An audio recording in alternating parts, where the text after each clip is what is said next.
Siyekani ntateza ntathe nje ule. Naku mthako mnyama nje vasepho. Umbhayibhayi kwezopolitiko. Usuthi wakunyuka lo ntabo. Ungalibali ukunyeka emvo. Ukusuthi wakudibana nemihlambiko. Kwinqabu entabo. Umemesuka maku. Madola mnyama eAfrika. Atamelo. A hero with roots in Soweto. The son of the soil. A man of courage. With strength and grace. You are the voice to the voiceless.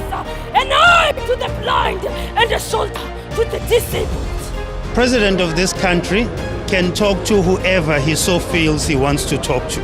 I don't know what protocol they're talking about, but that is a non-issue. The president has engaged with Elon Musk before. If Donald Trump and the United States of America or any aid from any country is based on controlling local economic and political direction, then we must reject it.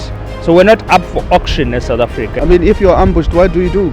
That's why I'm asking you, do you blow kisses? Do you take out a bunch of roses and say we love you when people are killing you? You have to fight back. But in instances when that happens, they must know they are playing with fire.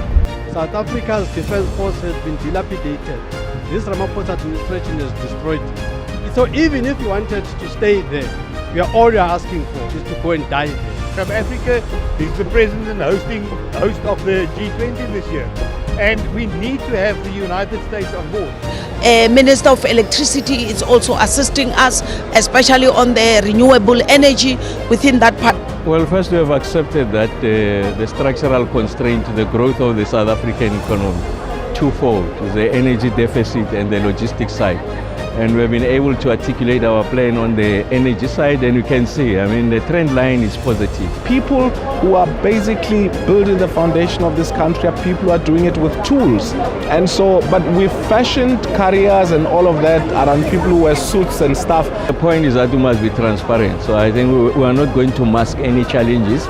So the trend line is positive. Like I said, once we get that 1,600 megawatts, 800 will come now in February, Kusile number 6, Midupi number 4 next March, and then I'll be announcing in the next 2 weeks, I think, our investment on the transmission side, the biggest post-apartheid bill program by government. So I mean about 440 billion rands. So we've designed instruments to support that. We can't rely on the sovereign balance sheet. So I'm confident that we're going to get it right, and business will hear those messages. And of course, the counterparty, because we have liberalized new generation capacity. So I'm confident we are on the right path. We will not be deterred. We are, as South Africans, a resilient people, and we will not be bullied.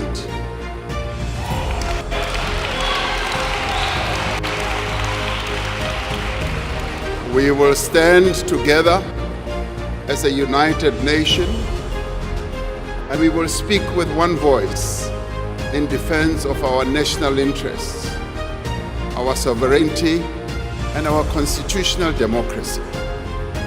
By standing true to our values, by harnessing our unique strengths and endowments, and by forging a common purpose, we can turn these trying circumstances to our advantage and propel our country forward.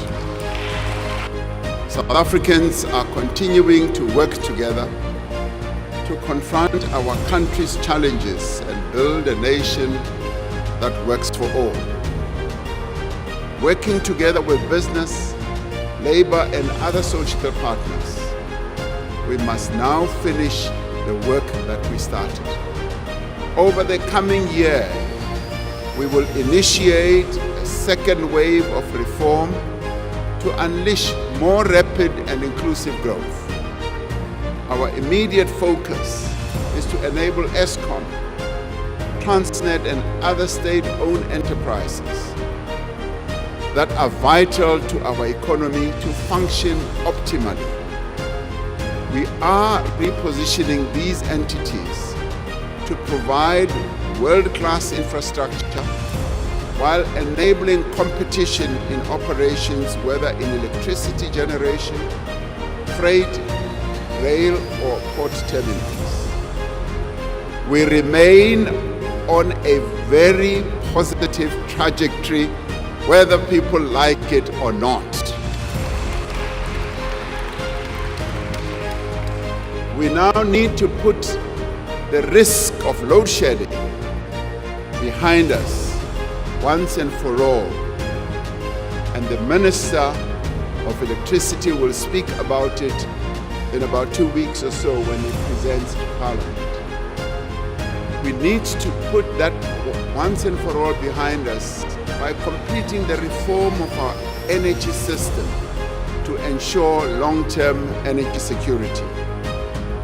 The Electricity Regulation Amendment Act, which came into effect on the 1st of January, marks the beginning of a new era in our energy architecture. These changes that are underway, these reforms that we're implementing, send a very strong message that South Africa is indeed open for business and tourism. As we open for tourism, the Chinese market, the Indian market, the market in the Middle East, the market in Europe and all over are waiting to come as tourists to our country. We want a nation in which prosperity and opportunity is shared by all. For many decades, our economy has been held back by the exclusion of the vast majority of South Africa's people. Black South Africans were deprived of land, of capital, of skills, and of opportunities. Our economy was starved of the potential that it has. And this is why we need to transform our economy and to make it more inclusive. That is why our focus is on empowering our people, on empowering women and persons with disabilities, because they were deliberately excluded from playing a role in the economy of their own country. And we will set up a transformation fund worth 20 billion rand a year over the next 5 years